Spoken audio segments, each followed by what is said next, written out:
بسم اللہ الرحمن الرحیم۔ صحیح بخاری میں ایک انتہائی ایمان فروز واقعہ۔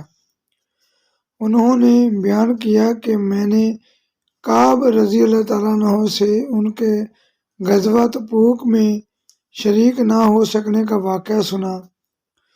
انہوں نے بتایا کہ غزوہ تبوک کے سوا اور کسی غزوہ میں ایسا نہیں ہوا تھا کہ میں رسول اللہ صلی اللہ علیہ وسلم کے ساتھ شریک نہ ہوا ہوں، البتہ غزوہ بدر میں بھی شریک نہیں ہوا تھا۔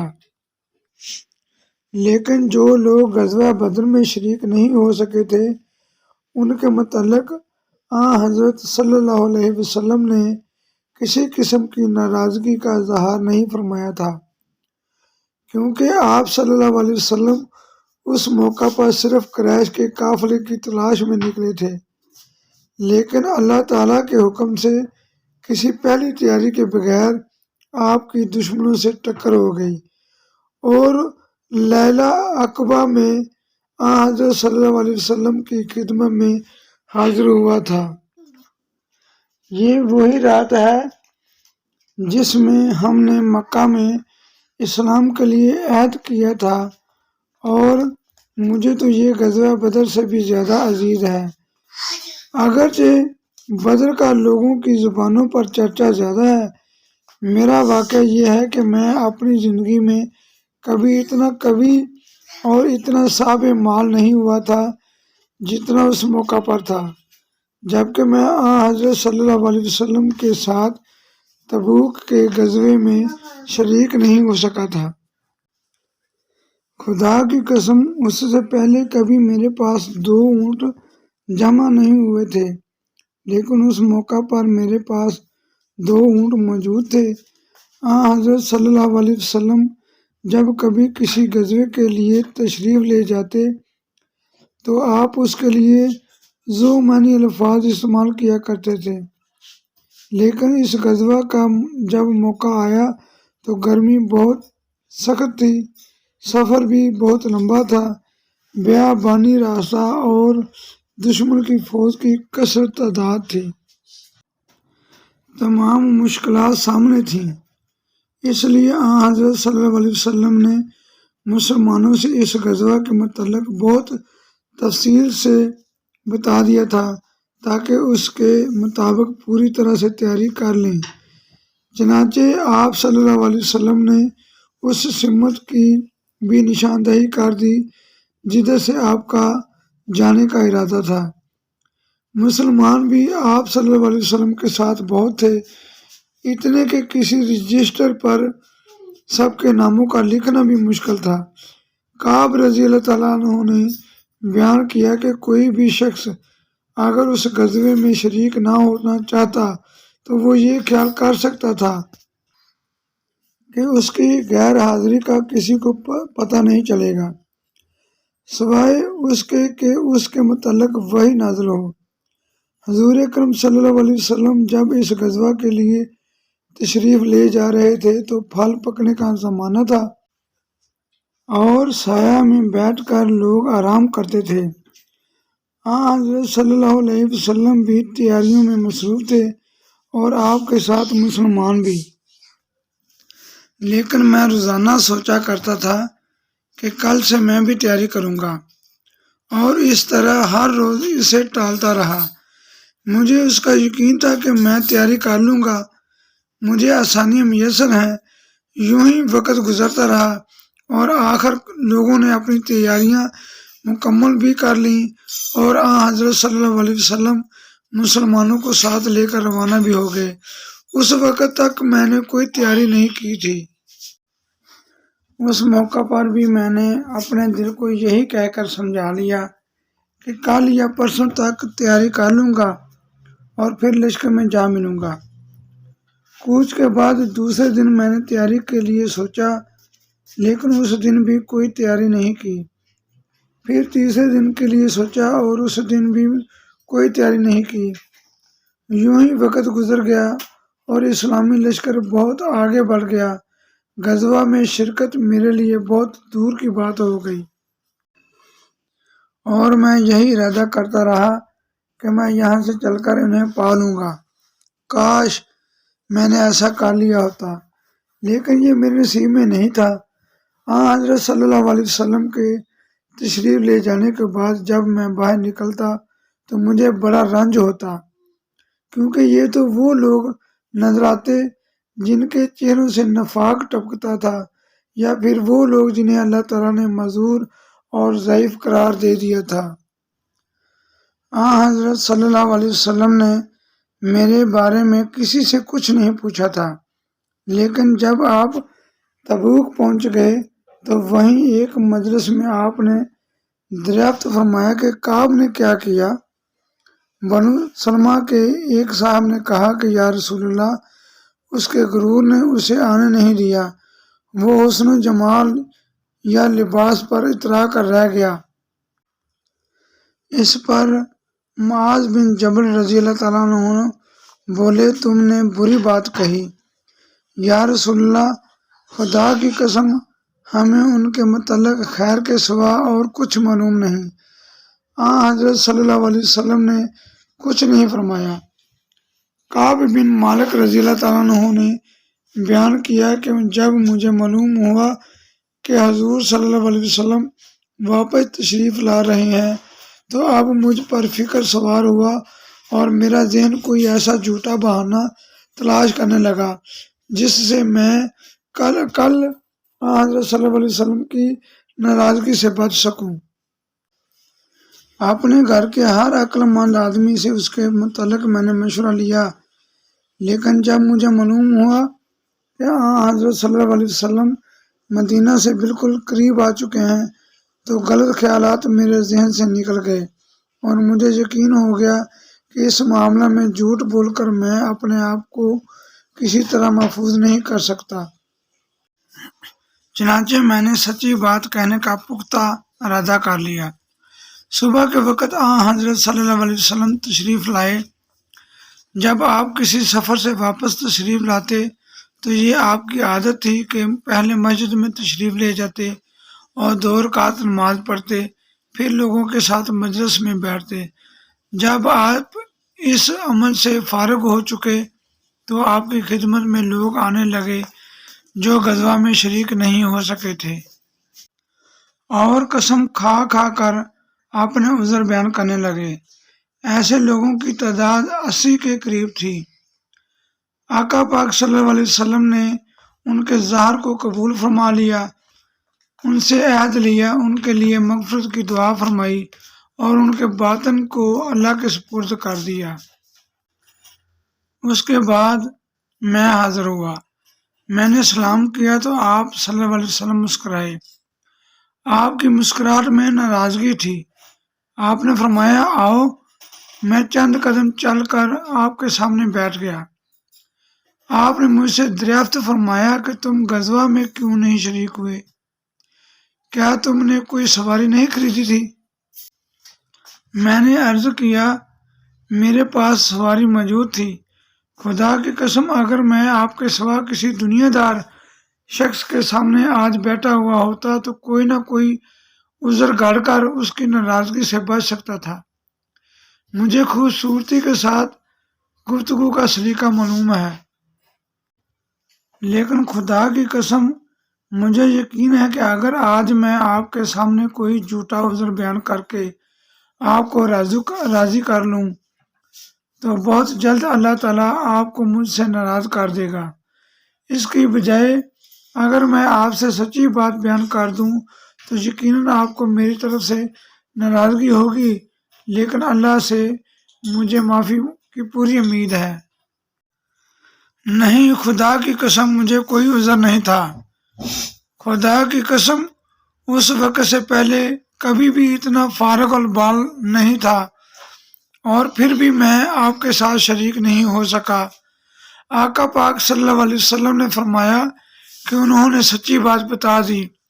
اچھا اب جاؤ، یہاں تک کہ اللہ تعالیٰ تمہارے بارے میں خود کوئی فیصلہ کر دے۔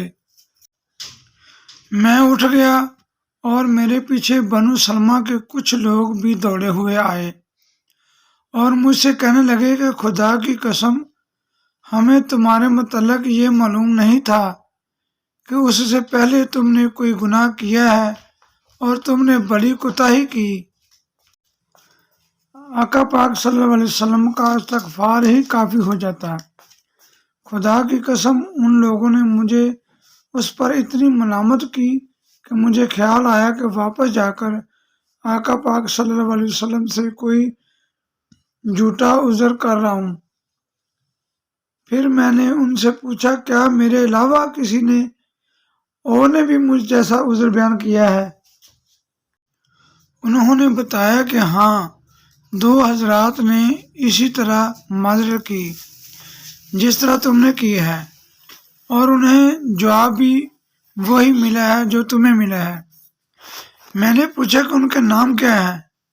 انہوں نے بتایا کہ مرارہ بن ربیع عمری اور ہلال بن امیہ واقفی رضی اللہ تعالیٰ عنہ۔ ان 2 ایسے صحابہ کا نام انہوں نے لیا تھا جو صالح تھے اور بدر کے جنگ میں شریک ہوئے تھے۔ ان کا طرز عمل میرے لیے نمونہ بن گیا۔ چنانچہ انہوں نے جب ان بزرگوں کا نام لیا تو میں اپنے گھر چلا آیا، اور آقا پاک صلی اللہ علیہ وسلم نے لوگوں کو ہم سے بات چیت کرنے کی ممانعت کر دی۔ بہت سے لوگ جو غزوے میں نہیں شریک ہوئے تھے، ان میں سے صرف ہم 3 تھے، لوگ ہم سے الگ رہنے لگے اور سب لوگ بدل گئے۔ ایسا نظر آتا تھا کہ ہم سے ساری دنیا بدل گئی ہے، ہمارا اس سے کوئی واسطہ ہی نہیں ہے۔ 50 دن تک ہم اسی طرح رہے۔ میرے 2 ساتھیوں نے تو اپنے گھروں سے نکلنا ہی چھوڑ دیا، بس روتے رہتے تھے، لیکن میرے اندر ہمت تھی کہ میں باہر نکلتا تھا۔ میں مسلمانوں کے ساتھ نماز میں شریک ہوتا تھا اور بازاروں میں گھوما کرتا تھا، لیکن مجھ سے بولتا کوئی نہ تھا۔ میں آقا پاک صلی اللہ علیہ وسلم کی خدمت میں بھی حاضر ہوتا تھا، آپ کو سلام کرتا۔ جب آپ نماز کے بعد مجلس میں بیٹھتے، میں اس کی جستجو میں لگا رہتا تھا کہ دیکھو سلام کے جواب میں آقا پاک صلی اللہ علیہ وسلم کے مبارک اونٹ ہلے یا نہیں۔ پھر آپ کے قریب ہی نماز پڑھنے لگ جاتا اور آپ کو کنکھیوں سے دیکھتا رہتا۔ جب میں اپنی نماز میں مشغول ہو جاتا تو آقا پاک صلی اللہ علیہ وسلم میری طرف دیکھتے، لیکن جو ہی میں آپ کی طرف دیکھتا آپ رخ مبارک پھیر لیتے۔ آخر جب اس طرح لوگوں کی بے رخی بڑھتی ہی گئی تو میں ایک دن ابو قتادہ رضی اللہ تعالیٰ عنہ کے باغ کی دیوار پر چڑھ گیا۔ وہ میرے چچا زاد بھائی تھے اور مجھے ان سے بہت گہرا تعلق تھا۔ میں نے انہیں سلام کیا، لیکن خدا کی قسم انہوں نے بھی میرے سلام کا جواب نہیں دیا۔ میں نے کہا، ابو قتادہ تمہیں اللہ کی قسم، کیا تم نہیں جانتے کہ اللہ اور اس کے رسول نے مجھے کتنی محبت ہے؟ انہوں نے کوئی جواب نہیں دیا۔ میں نے دوبارہ ان سے یہی سوال کیا خدا کی قسم دے کر، لیکن اب بھی وہ خاموش تھے۔ پھر میں نے اللہ کا واسطہ دے کر ان سے یہی سوال کیا۔ اس مرتبہ انہوں نے صرف اتنا کہا کہ اللہ اور اس کے رسول کو زیادہ علم ہے۔ اس پر میرے آنسو پھوٹ پڑے۔ میں واپس چلا آیا اور دیوار پر چڑھ کر نیچے باہر اتر آیا۔ انہوں نے بیان کیا کہ ایک دن میں مدینے کے بازار میں جا رہا تھا کہ شام کا ایک کاشتکار جو غلہ بیچنے مدینے آیا تھا پوچھ رہا تھا کہ کعب بن مالک کہاں رہتے ہیں۔ اما بعد مجھے معلوم ہوا ہے کہ تمہارے صاحب یعنی آقا پاک صلی اللہ علیہ وسلم تمہارے ساتھ زیادتی کرنے لگے ہیں۔ اللہ تعالیٰ نے تمہیں کوئی ذلیل نہیں پیدا کیا ہے کہ تمہارا حق ضائع کیا جائے۔ تم ہمارے پاس آ جاؤ، ہم تمہارے ساتھ بہتر سے بہتر سلوک کریں گے۔ لوگوں نے میری طرف اشارہ کیا تو وہ میرے پاس آیا اور ملک غزان کا ایک خط مجھے دیا۔ اس خط میں یہ تحریر تھا: اما بعد، مجھے معلوم ہوا ہے کہ تمہارے صاحب یعنی حضرت صلی اللہ علیہ وسلم تمہارے ساتھ زیادتی کرنے لگے ہیں۔ اللہ تعالیٰ نے تمہیں کوئی ذلیل نہیں پیدا کیا ہے کہ تمہارا حق ضائع کیا جائے۔ میں نے پوچھا، میں اسے طلاق دے دوں یا پھر مجھے کیا کرنا چاہیے؟ انہوں نے بتایا کہ نہیں، صرف ان سے جدا ہو، ان کے قریب نہ جاؤ۔ میرے دونوں ساتھیوں کو، جنہوں نے میری طرح معذرت کی تھی، کو بھی یہی حکم آپ نے بھیجا تھا۔ میں نے اپنی بیوی سے کہا کہ اب آپ نے میکے چلی جاؤ اور اس وقت تک وہیں رہو جب تک اللہ تعالیٰ اور اس کا معاملہ کا کوئی فیصلہ نہ کر دے۔ جب میں نے یہ خط پڑھا تو میں نے کہا کہ یہ ایک اور امتحان آ گیا۔ میں نے اس خط کی تنور میں جلا دیا۔ ان 50 دنوں میں سے جب 40 دن گزر چکے تو رسول کریم صلی اللہ علیہ وسلم کے ایلچی میرے پاس آئے اور کہا کہ آقا پاک صلی اللہ علیہ وسلم نے تمہیں حکم دیا ہے کہ اپنی بیوی کے بھی قریب نہ جاؤ۔ کعب رضی اللہ تعالیٰ عنہ نے بیان کیا کہ ہلال بن امیہ، جن کا مقاطع ہوا تھا، کہ بیوی حضرت صلی اللہ علیہ وسلم کی خدمت میں حاضر ہوئیں اور عرض کی، یا رسول اللہ، ہلال بن امیہ بہت ہی بوڑھے اور کمزور ہیں، ان کے پاس کوئی خادم بھی نہیں ہے، کیا اگر میں ان کی خدمت کر دیا کروں تو آپ ناپسند فرمائیں گے؟ حضرت صلی اللہ علیہ وسلم نے فرمایا کہ صرف وہ تم سے صحبت نہ کریں۔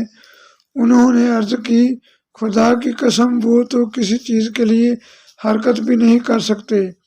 جب سے یہ ناراضگی ان پر ہوئی ہے، وہ دن ہے اور آج کا دن ہے۔ ان کے آنسو تھمنے میں نہیں آتے۔ میرے گھر کے بعض لوگوں نے کہا کہ جس طرح ہلال بن امیہ رضی اللہ تعالیٰ عنہ کی بیوی کو ان کی خدمت کرتے رہنے کی اجازت حضرت صلی اللہ علیہ وسلم نے دے دی ہے، آپ بھی اسی طرح کی اجازت حضور صلی اللہ علیہ وسلم سے لے لیجئے۔ میں نے کہا، نہیں، خدا کی قسم، میں اس کے لیے آقا پاک صلی اللہ علیہ وسلم سے اجازت نہیں لوں گا۔ میں جوان ہوں، معلوم نہیں جب سے اجازت لینے جاؤں تو آقا پاک صلی اللہ علیہ وسلم کیا فرمائیں۔ اس طرح 10 دن اور گزر گئے اور جب سے آقا پاک صلی اللہ علیہ وسلم نے ہم سے بات چیت کرنے کی ممانعت فرمائی تھی، اس کے 50 دن پورے ہو گئے۔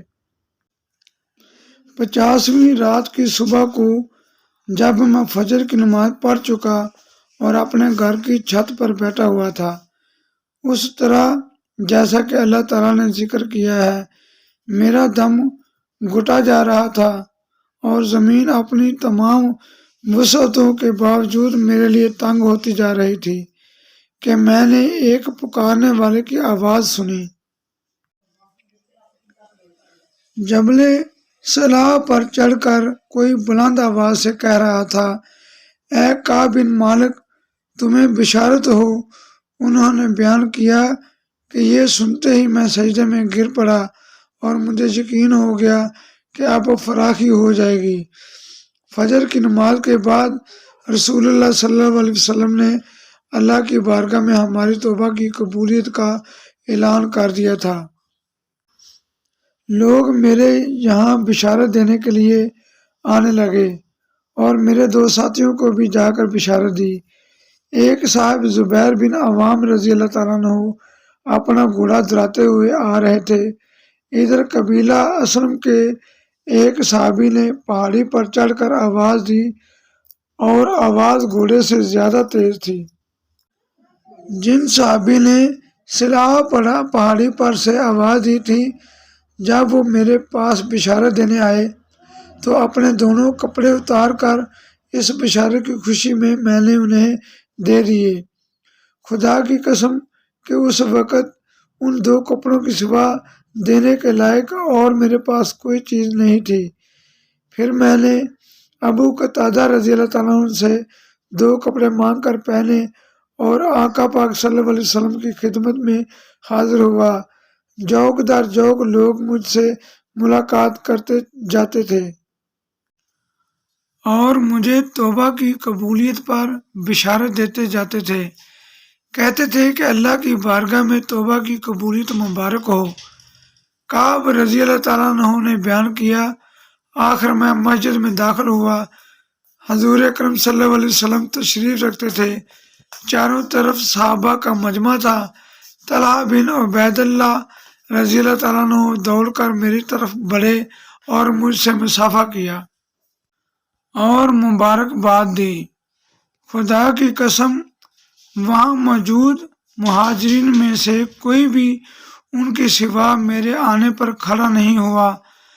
طلحہ رضی اللہ تعالیٰ عنہ کا یہ احسان میں کبھی نہیں بھولوں گا۔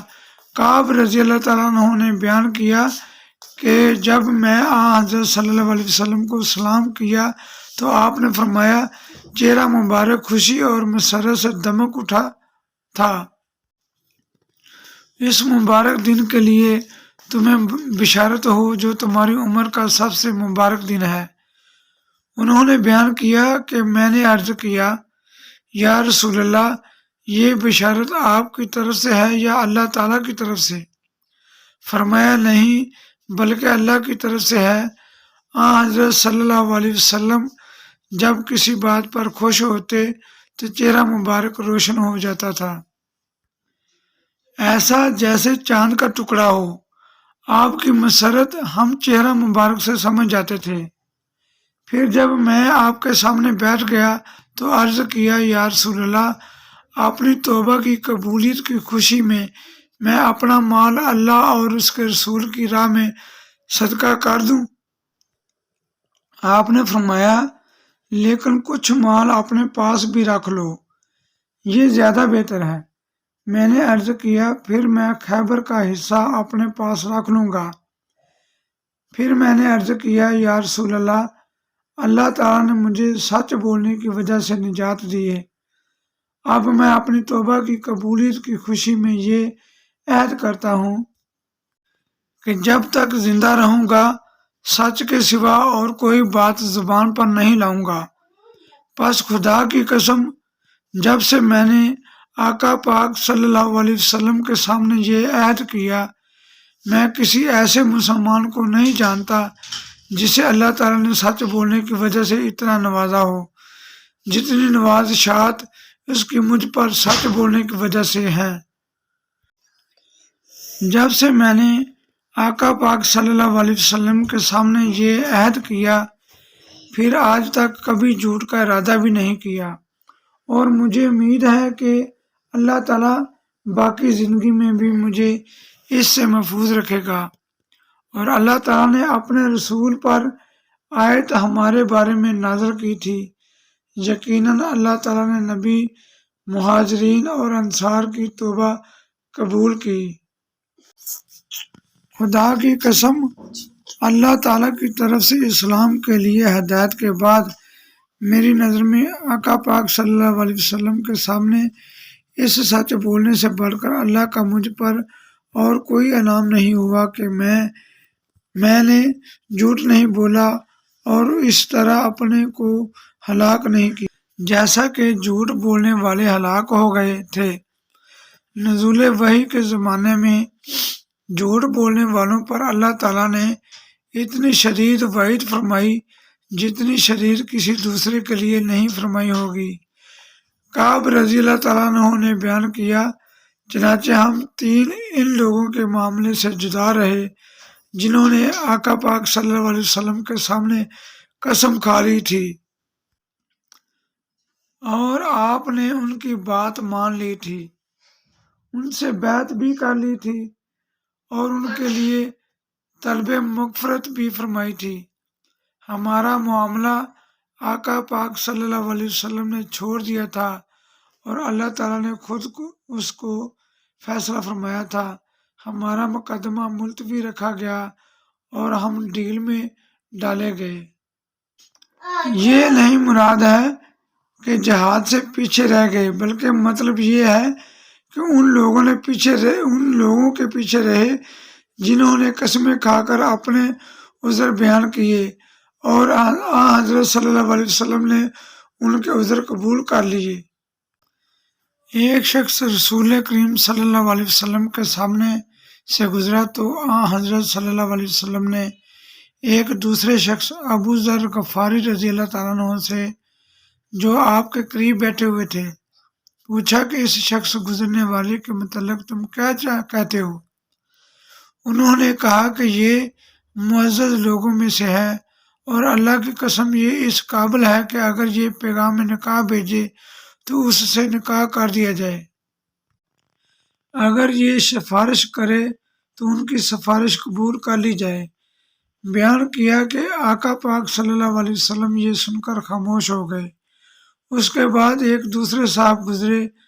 آقا پاک صلی اللہ علیہ وسلم نے ان سے ان کے متعلق بھی پوچھا کہ ان کے بارے میں تمہاری کیا رائے ہے؟ انہوں نے کہا کہ یا رسول اللہ، یہ صاحب مسلمانوں کے غریب طبقہ سے ہے اور یہ ایسے ہیں کہ اگر یہ نکاح کا پیغام بھیجیں تو ان کا نکاح نہ کیا جائے، اگر یہ کسی کی سفارش کریں تو ان کی سفارش قبول نہ کی جائے، اور اگر کچھ کہیں تو ان کی بات نہ سنی جائے۔ آقا پاک صلی اللہ علیہ وسلم نے اس کے بعد فرمایا، اللہ کے نزدیک یہ پچھلا محتاج شخص اگلے مالدار شخص سے گویا ویسے آدمی زمین بھر کر بھی ہوں بہتر ہے۔ ہر آدمی کے دل میں دو خانے ہیں، ایک میں فرشتہ رہتا ہے اور دوسرے میں شیطان۔ آدمی جب ذکر اللہ کرتا ہے تو شیطان اس سے دور بھاگ جاتا ہے، اور جب ذکر اللہ سے غافل ہوتا ہے تو شیطان اس پر غالب آ جاتا ہے اور اسے وسوسوں میں مبتلا کرتا رہتا ہے۔ جب بھی جنت کے باغوں سے گزرو تو ان میں چر لیا کرو۔ صحابہ کرام نے عرض کیا کہ کیوں نہیں اے اللہ کے رسول، مگر جنت کے باغوں سے مراد کیا ہے؟ فرمایا ذکر اللہ کی مجالس۔ حضرت جنید بغدادی رحمۃ اللہ علیہ، آپ سے کسی نے سوال پوچھا کہ وصل کیا ہے؟ آپ رحمۃ اللہ علیہ نے جواب دیا، خواہش کے ارتکاب کو ترک کرنا وصل ہے۔ جو شخص چاہتا ہے کہ اللہ پاک کے وصال سے مشرف ہو، اس سے کہو کہ جسم کی خواہش کے خلاف کرے، کیونکہ بندہ کو کوئی عبادت حق سے اتنا قریب نہیں کرتی جتنی خواہشات کی مخالفت۔ آدمی کو ناخن سے پہاڑ کھودنا اس سے زیادہ آسان ہے کہ وہ اپنی خواہش کے خلاف کرے۔ حضرت ذوالنون مصری رحمۃ اللہ علیہ آپ بیان کرتے ہیں کہ میں نے ایک شخص کو دیکھا جو فضا میں اڑ رہا تھا۔ میں نے ان سے پوچھا تمہیں یہ کمال کیسے حاصل ہوا؟ اس نے کہا میں خواہش نفس پر قدم رکھ کر ہوا میں اڑ جاتا ہوں۔ نفس کی سب سے بڑھ کر ظاہر صفت شہوت ہے، اور شہوت کی معنی آدمی کے تمام اعضاء میں انتشار پیدا کرنا ہے۔ بندے کو ان کے تحفظ کی تاکید کی گئی ہے۔ قیامت کے دن ہر ایک عضو کے افعال کے بابت سوال ہوگا، چنانچہ آنکھ کی شہوت دیکھنا، کان کی شہوت سننا، ناک کی شہوت سونگھنا، زبان کی شہوت بولنا، تالوؤں کی شہوت چکھنا، جسم کی شہوت چھونا اور سینہ کی شہوت سوچنا ہے۔ لہذا طالب پر لازم ہے کہ وہ اپنے وجود کا حاکم اور نگہبان بنے اور دن اور رات اس کی حفاظت کرے۔ مجنوں کے رشتہ داروں نے جب دیکھا کہ وہ لیلا کے عشق میں دیوانہ ہو گیا ہے تو انہوں نے اس سے کہا کہ لیلا تو ایک عام سی لڑکی ہے، اس میں خوبصورتی اور حسن و جمال کی تو کوئی بات ہی نہیں ہے، تم معلوم نہیں کیوں اس پر فرفیتہ ہو گئے ہو، ہم ایک سے ایک بڑھ کر خوبصورت لڑکی تمہارے لیے لا سکتے ہیں، ہماری مانو تو اس لیلا کا خیال چھوڑو، اس طرح تم بھی اس عذاب سے نکل آؤ گے اور ہمیں بھی لوگوں کے طعنے نہیں سننے پڑیں گے۔ جام عشق پینے والے مجنوں نے سب کی بات غور سے سنی، پھر یوں جواب دیا، صورت ایک پیالہ ہے اور حسن شراب ہے، تمہاری نظریں پیالے پر پڑی ہیں اور اللہ نے شراب حسن کو تمہاری نظروں سے چھپا دیا ہے۔ تم بھی اس شراب حسن کی ایک جھلک دیکھ لیتے تو لیلا کے عشق میں گرفتار ہو جاتے۔ مجنوں کی آنکھوں میں آنسو تھے۔ اللہ بڑا کار ساز ہے، ایک ہی پیالے سے کسی کو شہد، کسی کو دودھ، کسی کو زہر کا تریاق پلاتا ہے۔ حضرت یوسف علیہ السلام کی مثال ہمارے سامنے ہے، ان کی صورت ایک جام کی سی تھی۔ حضرت یعقوب علیہ السلام کو ان میں جلوہ حقیقی یار نظر آتا تھا، اور یوسف علیہ السلام کے بھائی ان کے حسن سے زہر پیتے تھے۔ زلیخا نے اس پیالے سے شکر کا شربت پیا تھا، جام عشق تو کسی کے لیے زہر۔ یہ تو دراصل دلوں کے سودے ہیں، جو کچھ کسی کے مقدر میں ہوتا ہے اس تک پہنچ جاتا ہے۔ سبق: عشق ایک جام ہے جس سے پینے والے کو اس کا ظرف دے کر پلایا جاتا ہے۔